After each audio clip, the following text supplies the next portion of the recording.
ወደ ቻናላችን ቤተሰቦች እንኳን ወደ ቻናላችን በደህና መጣችሁ። ትናንትና ምሽት ላይ የተለያዩ የሻምፒየንስ ሊግ ጨዋታ ተደርገው ነበረ።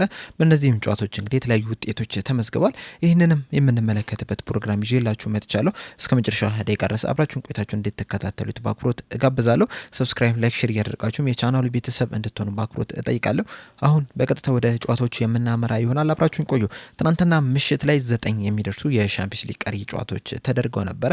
ምሽት 2 ሰዓት ከ45 ላይ ሁለት ጨዋታዎች ሲደረጉ ቀሪዎቹ 7 ጨዋታዎች ደግሞ ምሽት 5 ሰዓት ላይ ነበረ መደረግ የቻሉት።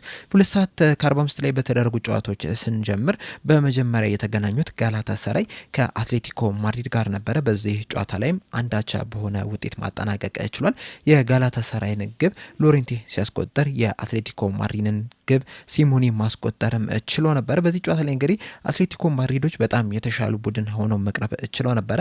54% ኳሱን ይዘው ነበር። 1.43 ኤክስጂ አስመዝግበዋል። 15 ሙከራዎችን ማድረግ ሲችሉም ከነዚህ ውስጥም 5ቱ ኢላማቸውን የጠበቁ ሙከራም ሆኖ መመዝገብም ችሏል። ሁለትም በጣም ትልልቅ የሚባሉ እድሎችንም መፍጠር ችሎ ነበር። ነገር ግን አንዱን ሚስ ማድረግ ችሏል። በዚህም እንግዲህ አቻ በሆነ ውጤትም ሊያጠናቅቁ ችለዋል። በሌላ በተደረገ ጨዋታ ኳራባግ ኢንትራ ፍራንክፈርትን 3-2 በሆነ ውጤት ማሸነፍ ችሏል። ኳራባግ እንደሚታወቀው በሻምፒየንስ ሊግ የመጀመሪያው ተሳትፎ ነው እያደረገ የሚገኘው። እንደዛም ሆኖ ግን ባደረጋቸው 7 ጨዋታዎች 3ቱን በማሸነፍ አንዱን አቻ በመውጣት ቀሪውን 3 ጨዋታዎች ሽንፈት አስተናግዶ በሰበሰባቸው 10 ነጥቦች 18ኛ ደረጃ ላይ መቀመጥ ችሏል። ይህ የአዘርባይጃን ክለብ የሆነው ኳራባግ እንግዲህ በዘንድሮ የሻምፒየንስ ሊግ ክስተት የሆነ ክለብም መሆን ችሏል። በተለይ ደግሞ የተጠበቀበትን ደረጃ ስንመለከተውና አሁን ያለበትን ስንመለከተው በጣም ሰፊ ልዩነት ነው ያለው። ምናልባትም በዚህ ሰዓት 30ዎቹ ወይም ደግሞ 20ዎቹ መጨረሻ አካባቢ ደረጃ ላይ ይቀመጣል ተብሎ ነበር የተጠበቀው። ነገር ግን አሁን 18ኛ ደረጃ ላይ መቀመጥም ችሏል። 5 ሰዓት ላይ በተደረገ ጨዋታ አትላንታ በሜዳው በአትሌቲክ ክለብ 3-2 በሆነ ውጤት ማሸነፍ ችሏል። በዚህ ጨዋታ ላይ አትላንቶች በጣም የተሻሉ ቡድን ነው የነበሩት። 70% ኳሱን መያዝ ችለዋል። 2.02 ኤክስጂ ማስመዝግበዋል። 14 ሙከራዎችንም አድርገው ነበር። 4ም ኢላማውን የጠበቀ ሙከራ ማድረግ ችሎ ነበረ። ነገር ግን ይህን ሁላ ብልጫ ቢያሳዩም እንኳን ጨዋታውን ሳያሸንፉ መውጣት ችሏል። የበለጠ የሚያስገርመው የአትሌቲኮ ክለብ ክሊኒካልነታቸው ነው። ምክንያቱም በጨዋታው ላይ 4 ሙከራዎችን ብቻ ነው ማድረግ የቻሉት። ከነዚህ 4 ሙከራዎች ደግሞ 3ቱ ኢላማቸውን የጠበቁ ሙከራ ናቸው የነበሩት። 3ቱም ወደ ግብነትም ሊቀየርም ችሏል። እነዚህ 3 ቻንሶች ራሱ በጣም ቢግ ቻንስ የሚባሉ ነው የነበሩት። አትላንቶች በበኩላቸው 3 ቢግ ቻንሶችን ክሬት አድርገው ነበረ። ማስቆጠር የቻሉት ግን 2ቱን ብቻ ነው። በዛም ምክንያትም በአትሌቲክ ክለብ 3-2 በሆነ ውጤት ሊሸነፉ ችሏል። በሌላ ጨዋታ ባየር ሙኒክ ከዩኒየን ሴንት ግላሲዮ ጋር ባደረጉት ጨዋታ 2-0 በሆነ ውጤት ማሸነፍ ችሏል። የባየር ሙኒክን 2 ግቦችም ሃሪኬን በ52ኛውና በ55ኛው ደቂቃ ላይ ማስቆጠርም ችሏል። ሃሪኬን በዚህ ጨዋታ ላይ ሃትሪክ መስራት የሚችልበትን አጋጣሚ አግኝቶ ነበር። የፍጹም ቅጣት ምት አግኝቶ ነበረ። ነገር ግን ያንን የፍጹም ቅጣት ምት ሳይጠቀምበት መቅረት ችሏል። ሁለቱን ብቻ ጎል በማስቆጠርም ባየር ሙኒክን አሸናፊ ማድረግም ችሏል። በዚህ ጨዋታ ላይ ባየር ሙኒኮች ሙሉ ለሙሉ ብልጫ አሳይተው ነበረ። 74% ነበር ኳሱን መያዝ የቻሉት። 14 ሙከራዎችንም አድርገው ነበር። 4ቱም ኢላማውን የጠበቀ ሙከራ ነው የነበረው። እንደዚሁም 3.09 ኤክስጂ ማስመዝገብም ችለው ነበርና ሙሉ ለሙሉ ብልጫ ነበረ ማሳየት የቻሉት። በዚህ ጨዋታ ላይ እንግዲህ በባየር ሙኒክ በኩል 63ኛው ደቂቃ ላይ ሚንጂን ኪም በ2 ቢጫ ካርዶች ከሜዳ በቀይ ካርድ ሊሰናበትም ችሏል። ባየር ሙኒኮች እንግዲህ ድሉን ተከትሎ እስካሁን ድረስ ባደረጓቸው 7 ጨዋታዎች 6ቱን አሸንፈው በአንዱ ብቻ ተሸንፈው በ18 ነጥብ ወደ 16 ውስጥ መግባታቸውን ማረጋገጥ የቻሉ ክለብ ሆኗል። ከዚህ ቀደም እንግዲህ ማክሰኞ ምሽት ላይ በተደረገ ጨዋታ አርሰናል ኢንተር ሚላንን 3-1 በሆነ ውጤት በማሸነፍ ወደ 16 ውስጥ መግባቱን ማረጋገጡ አይዘነጋም። አሁን ላይ ባየር ሙኒኮች ሁለተኛ ክለብ መሆን ችለዋል። ወደ ቀጣይ ዙር ማለፍ የቻሉት ባየር ሙኒኮች እንግዲህ በዚህ ሲዝን ባደረጓቸው 7 ጨዋታዎች 20 ጎሎችን ማስቆጠር ችሏል። 7 ጎሎች ብቻ ናቸው የተቆጠሩባቸው። ከነዚህ 7 ጎሎች ግን አብዛኛው ጎል የተቆጠረባቸው በአርሰናል ነው። እንደሚታወቀው ባየር ሙኒክ ቀደም እንዳልኳቸውም ከ7ቱ ጨዋታ 6ቱን ማሸነፍ ሲችል በአንዱ ሽንፈት አስተናግዷል። የተሸነፈውም በአርሰናል ብቻ ነው። እንደሚታወቀው አርሰናል ደግሞ በዚህ ሲዝን ምንም አይነት ሽንፈት ያላስተናገደ ክለብ መሆን ይችላል። በአርሰናል ታሪክም ለመጀመሪያ ጊዜ ነው ይህ ነገር ሀፕን ሲያደርግና ድንቅ የሚባሉ 2 ቡድኖች ወደ ቀጣይ ዙር ማለፋቸውን ማረጋገጥም ችሏል። በሌላ በተደረገ ጨዋታ ቼልሲ ፓፎስን 1-0 በሆነ ውጤት ማሸነፍ ችሏል። የቼልሲን የማሸነፊያ ግብም ካይሴዶ 78ኛው ደቂቃ ላይ ነበረ ማስቆጠር የቻሉ። በዚህ ጨዋታ ላይ ቼልሲዎች በጣም ተቸግረው ነበር ጎል ለማስቆጠር። ምክንያቱም የሞከሩትን ሙከራ ስንመለከተው ኢላማውን የጠበቀ ሙከራውን ስንመለከተው እንደዚሁም ቢግ ቻንስ ክሬት ያደረጉትን ስንመለከት ከዚህ የተሻለ ጎል ማስቆጠር ነበረባቸው። 71% ኳሱን ይዘው ነበረ። 1.85 ኤክስጂ ማስመዝገብም ችለዋል። 21 ሙከራዎችንም አድርገው ነበረ። ሰባቱም ኢላማውን የጠበቀ ሙከራ ነው የነበረው። እንደዚሁም 3 ትልልቅ የሚባሉ እድሎችን መፍጠር ችለው ነበረ። ነገር ግን ሁለቱን ሊስቱ ችሏል። ፓፎስን ስንመለከት በጨዋታው ላይ 29% ብቻ ነበር ኳሱን መያዝ የቻሉት። 4 ሙከራ ብቻም ነው ማድረግ የቻሉት። ከነዚህ 4 ሙከራዎች ደግሞ ሁለቱ ብቻ ናቸው ኢላማውን የጠበቀ ሙከራ ማድረግ የቻሉትና ቼልሲዎች ይህን ያህል እንኳን ኳሱን ቢዙት ይህን ያህል ሙከራ እንኳን ቢያደርጉ የመጀመሪያዋንና ማሸነፊያዋን ግብ ለማስቆጠር 79 ደቂቃዎችን መጠበቅ ነበረባቸውና በጣም ተቸግረው እንደነበረ በዚህም መመልከት እንችላለን። በተለይ ደግሞ አጥቂ ስፍራ ላይ ሲጫወት የነበረው ዴላፕ መጥፎ የሚባል እንቅስቃሴን ማድረግ ችሏል። ከሱ በተጨማሪ ኤንዞ ፈርናንዴዝም ጥሩ እንቅስቃሴ ያላደረገ ተጫዋች ነው። እንደዚሁም ፔድሮ ኔቶም ብዙ ኳሶችም ሲበላሹበት የነበረም ተጫዋችም መሆንም ችሏልና ቼልሲዎች እንግዲህ ተቸገረውም ቢሆን በስተመጨረሻ አሸንፈው ሊወጡ ችሏል።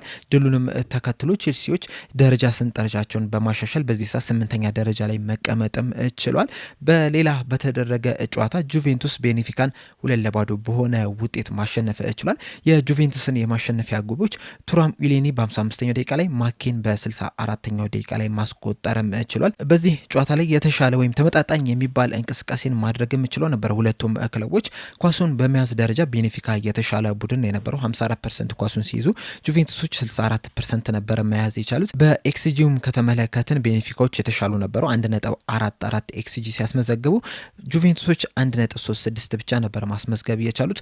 በሙከራም ደረጃ ቤኔፊካ 16 ጁቬንቱስ 12 ሲያስመዘግቡ ኢላማውን በጠበቀ ሙከራ ግን ጁቬንቱሶች 4 ኢላማውን የጠበቀ ሙከራ ሲያደርጉ ቤኔፊካዎች 3 ብቻ ነው ኢላማውን የጠበቀ ሙከራ ማድረግ የቻሉት። እንደዚሁም ቢግ ቻንስ ክሬት በማድረግ ደረጃም ጁቬንቱሶች 2 ቢግ ቻንሶችን ክሬት አድርገዋል። ከነዚህም ቢግ ቻንሶች እንግዲህ አንዱን ወደ ግብነት ሊቀይሩ ይችላል። ቤኔፊካዎች በአንጻሩ አንድ ብቻ ነው ቢግ ቻንስ ክሬት ማድረግ የቻሉት። በአጠቃላይ በጣም ተመጣጣኝ የሚባል ጨዋታ ነበረ መመልከት የቻልነው። ነገር ግን ቤኔፊካዎች ምንም አይነት ጎል ማስቆጠር ሳይችሉ ቀርተው ጁቬንቱሶች 2 ጎሎችን አስቆጥረው 2-0 በሆነ ውጤት አሸንፈው ሊወጡ ችለዋል። በሌላ ጨዋታ ማርሴይ በደጋፊው ፊት በሊቨርፑል 3-0 በሆነ ውጤት ሊሸነፍ ችሏል። የሊቨርፑልን የማሸነፊያ ግቦች ሳቡዝ ላይ የመጀመሪያው አጋማሽ ሊጠናቀቅ የመጀመሪያው ጭማሪ ደቂቃ ላይ ሩሊ በራሱ ግብ ላይ 72ኛው ደቂቃ ላይ እንደዚሁም ኮዲ ጋክፖ በ93ኛው ደቂቃ ላይ ማስቆጠር ችሏል። በዚህ ጨዋታ ላይ እንግዲህ ተመጣጣኝ የሚባል እንቅስቃሴን ማድረግ ችሏል ሁለቱም ክለቦች። ማርሴይ ኳስ በመያዝ ደረጃ 58% ኳስ መያዝ ሲችል ሊቨርፑል 42% ብቻ ነበር መያዝ የቻለው። በኤክስፔክትድ ጎል ደረጃም ስንመለከተው ሊቨርፑል የተሻለ የሚባል ቁጥር ማስመዝገብ ችሏል። 1.46 ኤክስጂ ሲያስመዘግብ ማርሴይ 0.87 ብቻ ነው ማስመዝገብ የቻለው። እንደዚሁም ደግሞ በሙከራ ደረጃ ማርሴይ 15 ሙከራ 4 ኢላማውን የጠበቀ ሙከራ ማድረግ ሲችል ሊቨርፑል በአንጻሩ 11 ጠቅላላ ሙከራና 3 ኢላማውን የጠበቀ ሙከራ ማድረግም ችሎ ነበር። ቢግ ቻንስ በክሬት በማድረግ ደረጃ ወይም ደግሞ ትልልቅ እድሎችን በመፍጠር ደረጃ ግን ሊቨርፑሎች የተሻሉ ነው የነበሩት። በዚህ ጨዋታ ላይ 3 ቢግ ቻንሶችን ክሬት አድርገው ነበር። ነገር ግን ከነዚህ 3 ትልልቅ እድሎች ሁለቱን ሊስቱት ችሏል። ማርሴዮች በበኩላቸው አንድ ብቻ ነበር ክሬት ማድረግ የቻሉት፣ ያችንም ኳስ ሊስቷት ችሏል። ሊቨርፑሎች እንግዲህ ካለፉት ጊዜያቶች አንጻር ስንመለከተው በተለይ ደግሞ በዚህ ሲዝን እያሳየው ካለው አቋም አንጻር ስንመለከተው ብዙ ኳሱን አልያዘም። በዚህ ጨዋታ ላይ በበርንሌ በነበረው የፕሪሚየር ሊግ ጨዋታ ላይ እንግዲህ ወደ 70% ነበር ኳሱን መያዝ የቻለው። ነገር ግን በዚህ ጨዋታ ላይ ግን ማርሴዮች የተሻለ ኳሱን መያዝ ችለው ነበር። እንደዛ ቢሆንም ግን አሪፍ እድሎችን መፍጠር የቻሉት ሊቨርፑሎች ናቸው። ጎሎችንም ማስቆጠር የቻሉት ሊቨርፑሎች ናቸው። 3-0 በሆነ ውጤትም አሸንፈው የወጡት ሊቨርፑሎች ናቸው። በሊቨርፑል በኩል እንግዲህ በረኛውም ድንቅ የሚባል እንቅስቃሴን ማድረግም ችሏል። 4 ጥሩ የሚባሉ ሙከራዎችንም ሊያደንባቸውም ችሏል። በተለይ ደግሞ 92ኛው ደቂቃ ላይ ኡባሜያንግ የሞከራት ሙከራና በረኛው አሊሰን ያዳናት ሙከራ በጣም ተጠቃሽ የሚባሉ ናቸው። በማርሴይ በኩል እንግዲህ በፕሪሚየር ሊጉ የምናውቃቸው አንዳንድ ተጫዋቾችም መሰለፍም ችለው ነበር። አሁን ለምሳሌ እነ ሆይበርግ፣ እነ ኡባሜያንግ፣ እነ ግሪንውድ በዚህ ጨዋታ ላይ መሰለፍ ችለው ነበር። እንደዚሁም አሰልጣኙም በብራይተን ሲያሰለጥን የነበረው ሮበርቶ ዲዘርቪኒ ነበሩና ጥሩ የሚባል እንቅስቃሴ ማድረግም ችሏል። ነገር ግን በስተመጨረሻ ሊቨርፑልን ማሸነፍ ሳይችሉ ቀርተዋል። በሌላ በተደረገ ጨዋታ ኒውካስል ዩናይትድ ፒኤስቪን 3-0 በሆነ ውጤት ማሸነፍ ችሏል። የኒውካስል ዩናይትድን የማሸነፊያ ግቦችም ዊሳ 8ኛው ደቂቃ ላይ፣ ጎርደን በ30ኛው እንደዚሁም ባርንስ በ65ኛው ደቂቃ ላይ ማስቆጠርም ችሏል።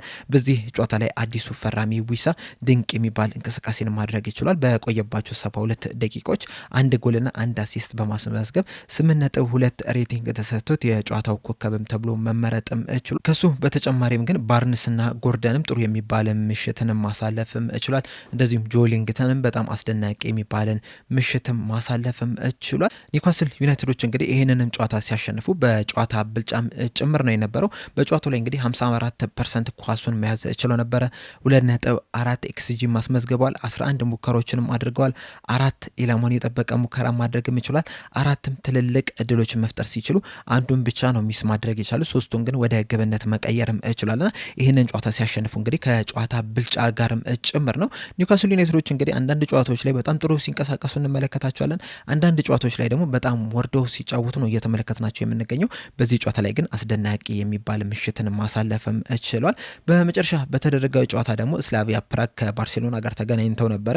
ይህንንም ጨዋታ ባርሴሎና 4-2 በሆነ ውጤት ማሸነፍ ችሏል። የባርሴሎናን የማሸነፊያ ግቦች ሎፔዝ በ34ኛው እና በ42ኛው ደቂቃ ላይ 2 ግቦችን ሲያስቆጥር ኦልሞ በ63ኛው እንደዚሁም ሌቫንዶስኪ በ71ኛው ደቂቃ ደግሞ ቀሪዎቹን ግቦች ማስቆጠርም ችሏል። የስላቪያ ፕራግን 2 ግቦች ደግሞ 10ኛው ደቂቃ ላይ ኩስጄ ሲያስቆጥር ቀሪዋን ግብ ደግሞ ሌቫንዶስኪ በራሱ መረብ ላይ ማሳረፍም ችሏል 44ኛው ደቂቃ ላይ።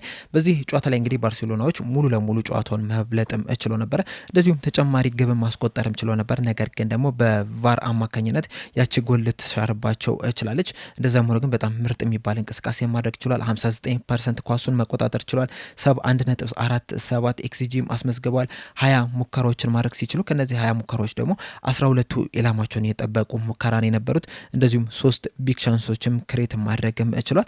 አንዱን ብቻ ደግሞ ሚስ ማድረግም ችሏል። ባርሴሎናዎች ይህንን ጨዋታ 4-2 ሲያሸንፉ በውጤት ብቻም ሳይሆን ከጨዋታ ብልጫ ጋርም ጭምር ነበረ። በባርሴሎና በኩል እንግዲህ አንዳንድ ተጫዋቾች ምርጥ የሚባል ብቃታቸውን ማስመስገርም ችሏል። ሎፔዝ አሁን የጨዋታው ኮከብም ተብሎ ተመርጧል። 2 ግቦችን ማስቆጠር ችሏል። 8.9 ሬቲንግም የተሰጠው ተጫዋች ነው። ከሱ በተጨማሪም ዲዮንግም በጣም ምርጥ የሚባል ምሽትን ማሳለፍ ችሏል። ኤሪክ ጋርሺያም እንደዚሁም ደግሞ ኩንዴም በጣም ጥሩ የሚባል ምሽትን ማሳለፍ ችሏል። ሌዋንዶስኪ ግን ለባርሴሎና ጎል ቢያስቆጠርም ራሱ ግብ ላይ ጎል ማስቆጠር የቻለ ተጫዋች ሆኗልና ለሁለቱም ክለብ ጎል ማስቆጠርም ችሏል በምሽቱ ጨዋታ። በአጠቃላይ እንግዲህ ባርሴሎናዎች ይህንን ጨዋታ 4-2 በሆነ ውጤት ማጠናቀቅ ችሏል።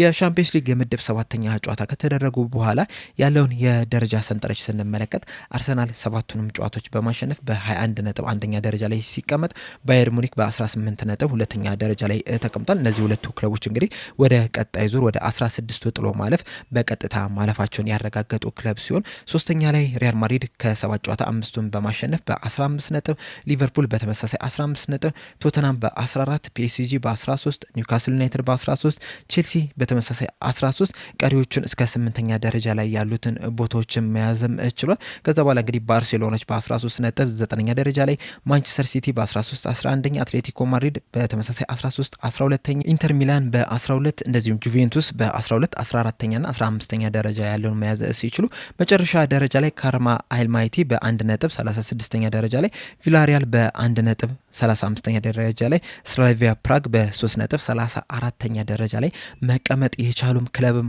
ሆኗል። በቀጣይ ሳምንትም የሻምፒየንስ ሊግ የምድብ የመጨረሻ ጨዋታም የሚደረግም ይሆናል። ሁሉም እንግዲህ ሮብ ዕለት የሚደረጉ ጨዋታዎች ናቸው። በተመሳሳይ ሰዓትም የሚደረጉ ጨዋታዎች ናቸው። ከነዚህ ጨዋታዎች መካከል ግን ቤኔፊካ ከሪያል ማድሪድ የቀድሞ የሪያል ማድሪድ አሰልጣኝና የአሁኑ የቤኔፊካ አሰልጣኝ የሆኑት ጆዜ ሞሪኖ የቀድሞ ክለባቸውን የሚገጥሙበት ጨዋታ፣ እንደዚሁም ቦርሲያ ዶርትመንት ከኢንተር ሚላን፣ ማንቸስተር ሲቲ ከጋላታ ሰራይ፣ ፒኤስጂ ከኒውካስል ዩናይትድ፣ ናፖሊ ከቼልሲ ጋር የሚያደርጉት ጨዋታ ተጠባቂ የሚባሉ ጨዋታዎች ናቸው። በአጠቃላይ እንግዲህ ትናንትና ምሽት ላይ የተደረጉ ጨዋታዎች እነዚህን ይመስላሉ። በእነዚህ ጨዋታዎች ዙሪያ ያላችሁን ሀሳብ እንዳለ ኮሜንት ሴክሽን ላይ በመጻፍ አሳውቁኝ። ለአሁን እዚህ ላይ ያበቃው። በቀጣይ በሌላ እስከምንገናኝ ድረስ ሰብስክራይብ፣ ላይክ፣ ሼር ማድረግ እንዳትረሱ። ቸር ያቆየን።